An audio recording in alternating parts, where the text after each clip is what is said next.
Bonjour à tous, me revoilà enfin pour une nouvelle vidéo pour le podcast numéro 2 en ce début d'année 2025.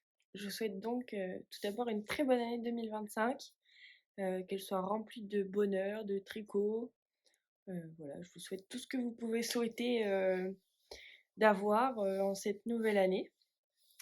Aujourd'hui, on se retrouve pour faire un petit point sur ce que j'ai pu terminer depuis la dernière fois qu'on s'est vu. Et aussi faire un point sur ce qui est en cours sur mes aiguilles. Et on verra si on parle rapidement de ce que j'ai envie de faire. Mais pour l'instant, j'ai pas trop d'idées, entre guillemets, pour ce qui est de faire un egg nine ou non.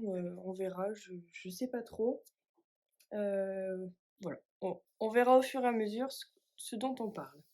Alors, on va commencer tout de suite avec mes tricots terminés. La dernière fois, vous avez vu que j'en avais énormément en cours. Alors, je vous le dis d'avance, pour ce qui est des châles, le Gogo Dynamo Shawl de Stephen West, le dernier MCAL, ainsi que le châle à l'orée du bois de Memles Tricote, je n'y ai pas touché. Entre-temps, mes animaux sont passés par là et j'ai perdu quelques mailles, notamment sur le châle à l'orée du bois. Donc, il faut que je me remotive à les reprendre. Alors, vous allez peut-être voir ici et là des chats ou alors le chien, parce que forcément, ils veulent voir ce qui se passe quand je parle. Voilà, donc aujourd'hui, c'est Mimi que vous voyez peut-être là. Hop! Alors, c'est pas la plus aimable. Voilà Mimi. Allez. Qu'est-ce que je disais? Voilà, ça m'a coupé dans mon élan.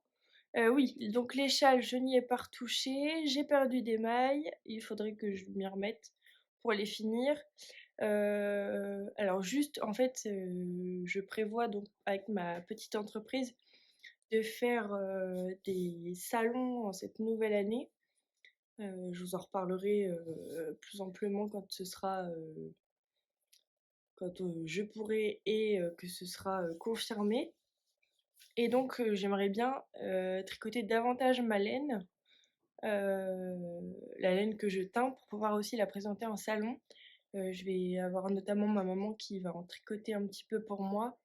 Donc voilà, il faut que je lui fournisse la laine. Mais là, j'avoue qu'il va falloir que j'arrête de tricoter mon stage perso et que je tricote un peu plus mes laines. Mais c'est vrai que là, en ce moment, j'ai pas de laine de ma production sur les aiguilles. J'ai de la laine du dernier festival que j'ai fait, donc du Ch'ti Bazar, parce que j'avais tellement envie de la tricoter que voilà. Et puis aussi, je voulais commencer par tricoter les ouvrages avec du mohair, puisque voilà, quand il va faire un petit peu meilleur, je pense que je vais mettre le mohair de côté, donc c'est pour ça que j'ai mis d'abord les projets avec du mohair sur mes aiguilles. Alors, un encours que j'ai terminé et que vous aviez vu dans la précédente vidéo, c'est donc la marinière Laurette de NCL Knit que j'ai terminé. Donc vous avez le col enfin le haut du yoke enfin non, pas du yoke, c'est des raglans. Le haut en dentelle et après c'est une simple marinière avec les coloris. Donc le coloris principal c'est Granit Rose, Miss Granit Rose de laine de Mout et le contrastant c'est Miss Sophie de laine de Mout également, c'est de la laine à chaussettes. Hein. J'avoue que j'aime bien cette laine, puisque je trouve qu'elle vieillit assez bien, donc voilà. Pas grand chose à dire sur ce modèle. Il est bien expliqué. Je trouve que NCL Knit, voilà, ses patrons sont assez bien écrits et compréhensibles. Voilà. Je n'ai pas grand chose de plus à vous dire, si ce n'est que alors, honte à moi, je ne fais jamais d'échantillons. Mais je sais pas, j'ai toujours un problème de taille ou je sais pas, je crois je me rends pas toujours compte. Alors il me va, hein, c'est pas le souci, mais il me va après blocage. Sinon, je pense qu'il aurait été un chouïa trop court alors que bah, j'ai quand même rallongé pas mal de centimètres dessus, notamment pour les manches parce que j'ai les bras, comme je fais à peu près 1,75 m, mes bras sont assez longs donc voilà. Voilà pour ça, il y a rien d'autre à dire, je le trouve très bien. Il est Alors par contre, il est pas très chaud là pour cette période-là. Il faut mettre un truc en dessous, mais voilà, je pourrais encore le porter au printemps donc c'est chouette. Et le deuxième ouvrage terminé, alors que je remette, vite fait ces boutons. Alors c'est donc le gilet, Mahonia de Massimille, dont je vous avais parlé la dernière fois puisque j'avais acheté la laine au Ch'ti Bazar et je vous avais dit que je voulais faire ce gilet, normalement, c'est ce que je vous avais dit. Alors, hop, je vous le montre tout de suite, j'ai remis les boutons. Voici le gilet. En fait, il ressemble un peu au modèle du coup, en termes de coloris. Voilà, c'est surtout le col qui est intéressant. Voilà, ça fait des petits festons en plus. Voilà, j'espère que vous voyez bien. Alors, pour ce qui est de la laine, c'est de la laine de chez Garance et compagnie. C'est donc la qualité. Alors, je crois que j'ai Gabi et l'autre, je ne sais plus. Bon, c'est du mohair et soie et de la fingering classique. Ça devait être de la laine à chaussettes aussi. Les deux sont dans le coloris latte, donc ce qui ressemble un peu finalement au modèle de présentation du patron. Seul souci, c'est que j'ai pris des boutons donc en espèce de nacre. J'ai respecté la taille de bouton préconisée dans le patron, sauf que il se défend tout le temps, donc ça m'agace. En même temps, je me dis que je vais le porter que fermé pour que le col soit bien en place. Et donc, je pense prochainement, il faut que je me motive à coudre la patte de boutonnage directement pour plus que ça s'ouvre parce qu'en fait, vraiment, ils s'en vont tout le temps, quoi. D'ailleurs, je remarque que j'ai oublié de mettre un bouton en bas. Il y a la boutonnière, mais pas le bouton. Donc voilà. Mais sinon, très agréable. La laine est très douce avec le mohair. C'est vrai que jusque-là, je tricotais jamais de mohair parce que je me disais non, ça va me piquer ou. Enfin, vraiment, j'avais beaucoup d'a priori. Et au final, je suis pas si sensible que ça au mohair, je trouve. Et celui-là est très agréable, notamment. Je le porte souvent avec un débardeur en dessous et il tient bien bien chaud.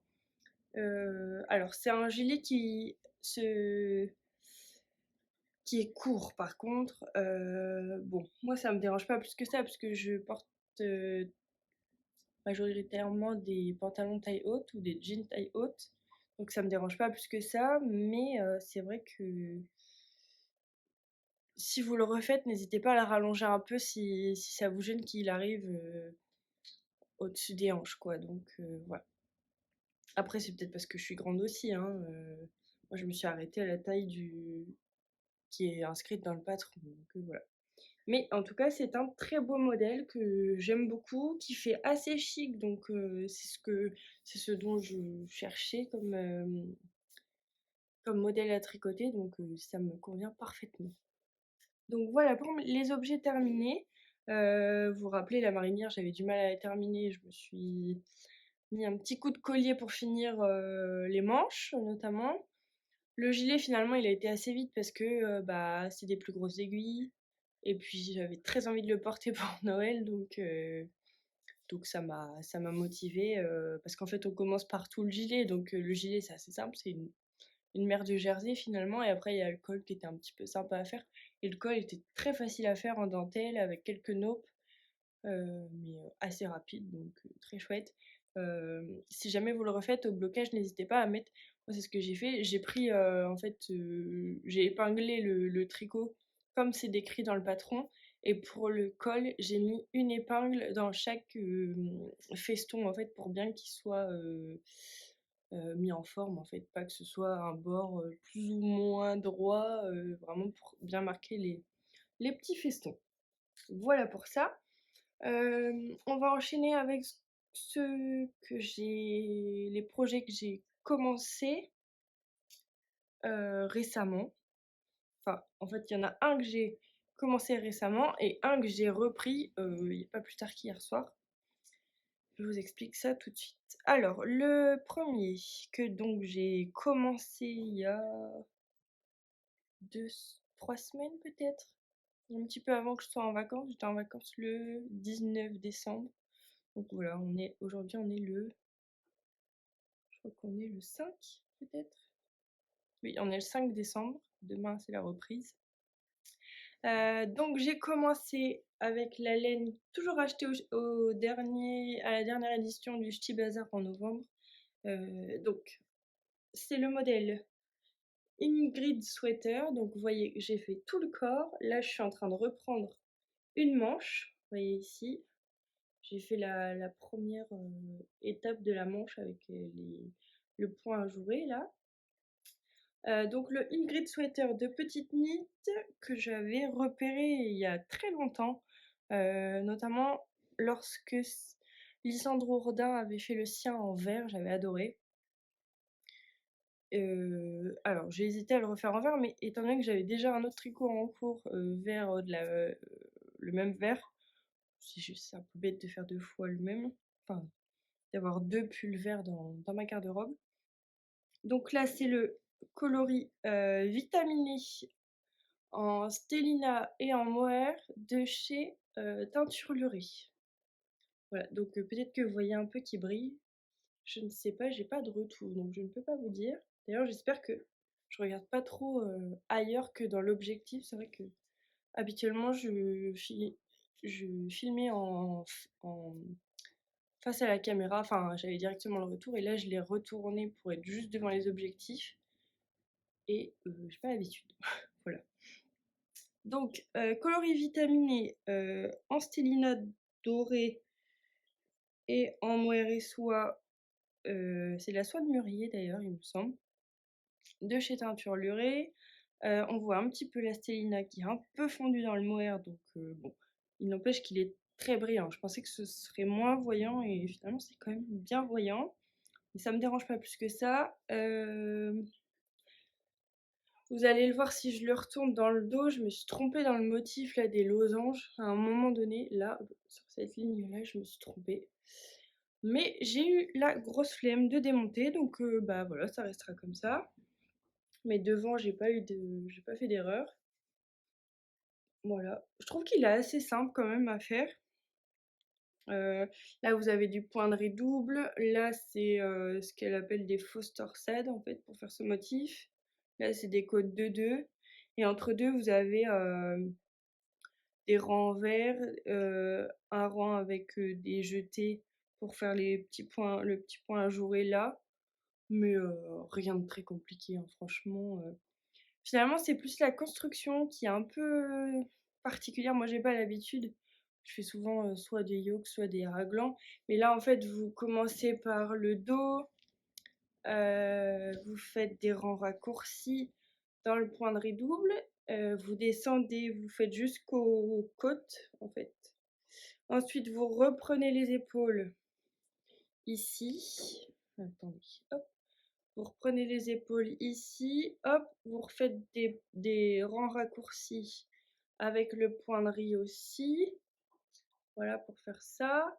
Et puis ensuite, vous reprenez, hop, j'espère que c'est pas trop brouillon. Si vous avez des questions, n'hésitez pas à me demander en commentaire si je suis pas très claire. J'ai pas l'impression d'être très explicite.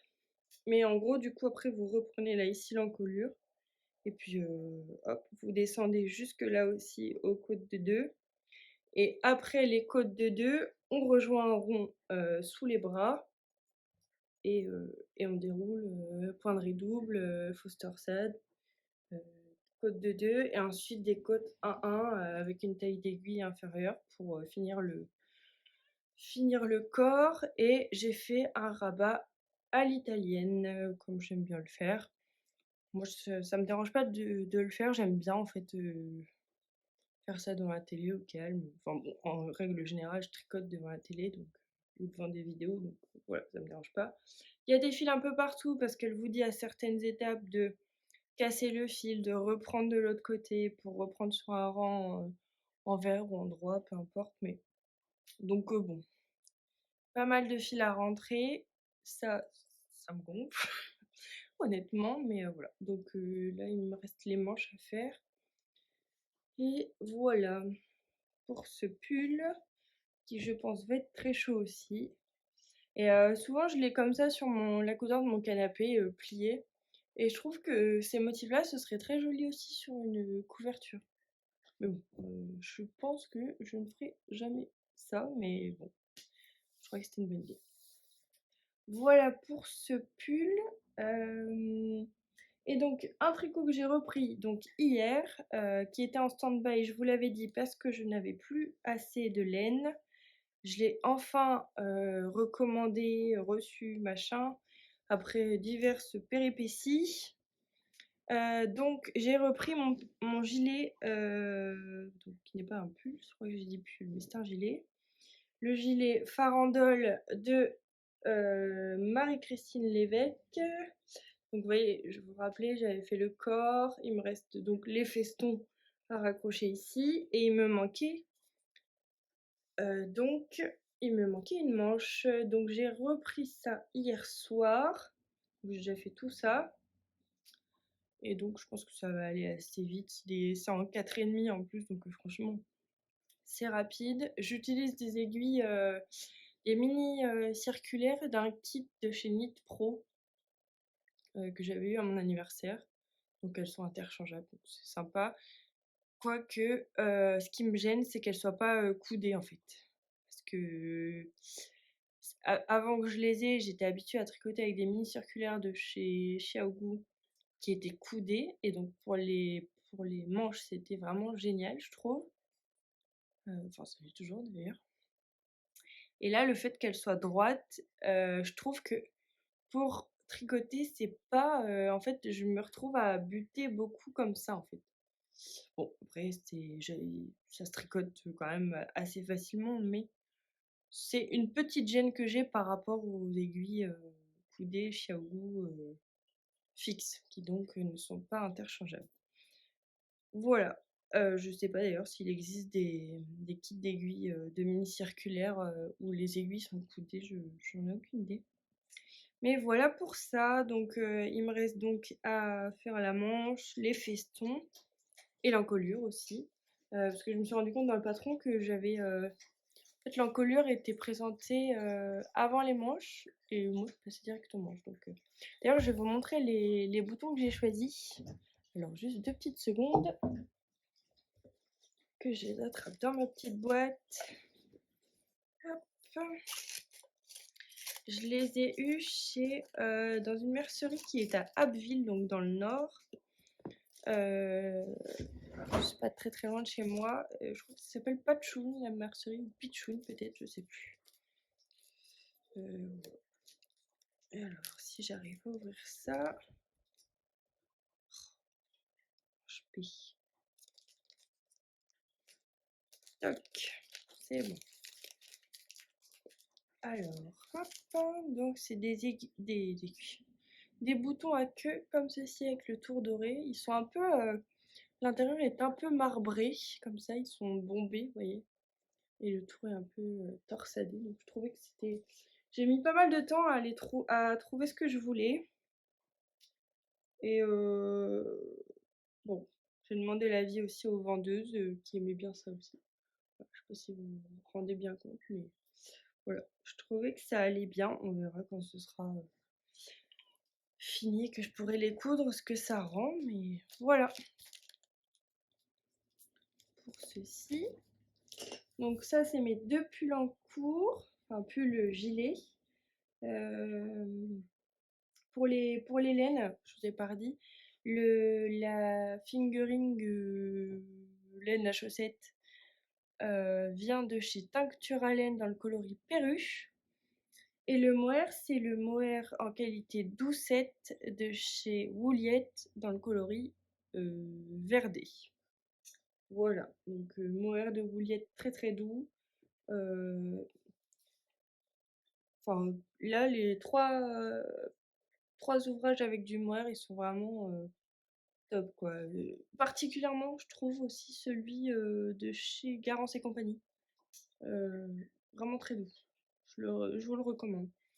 Et pour finir, mes 2 petits ouvrages en cours qui avancent vraiment pas vite parce que c'est quand, je les prends sur le pouce, au restaurant, un peu n'importe où.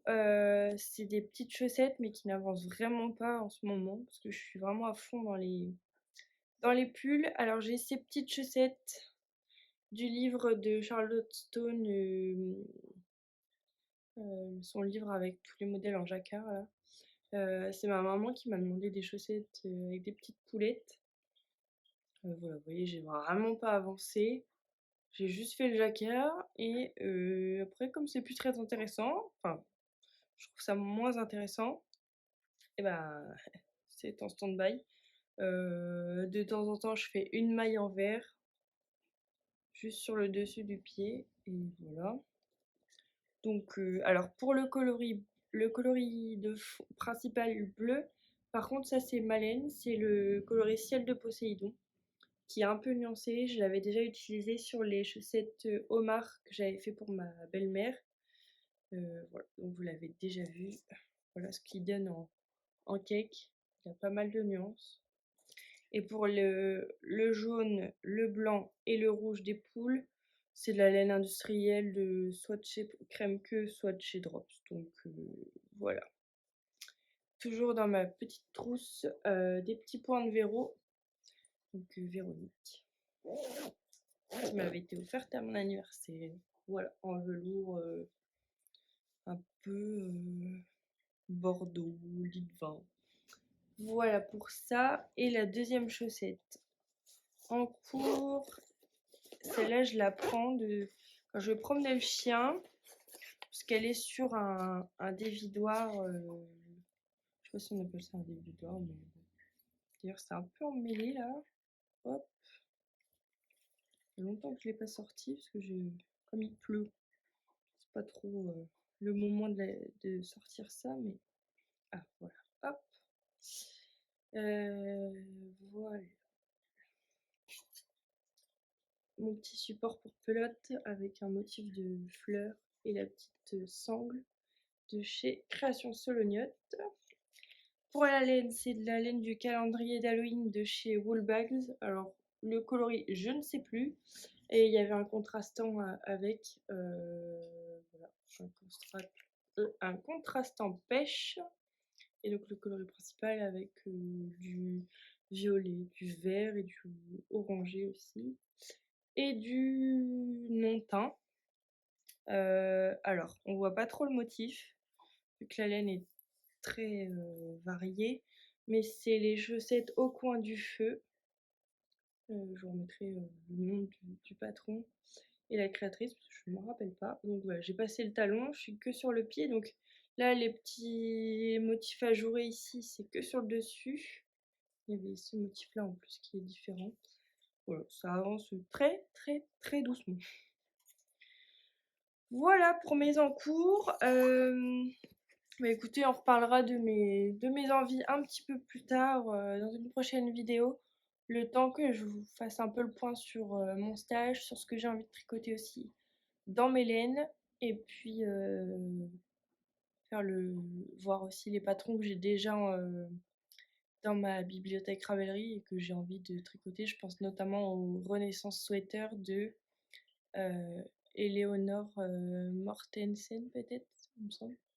Je crois que c'est le plus Renaissance, donc voilà, avec un motif de jacquard. Parce que j'aime beaucoup mon Alpine Bloom, mais j'ai pas envie de refaire le même.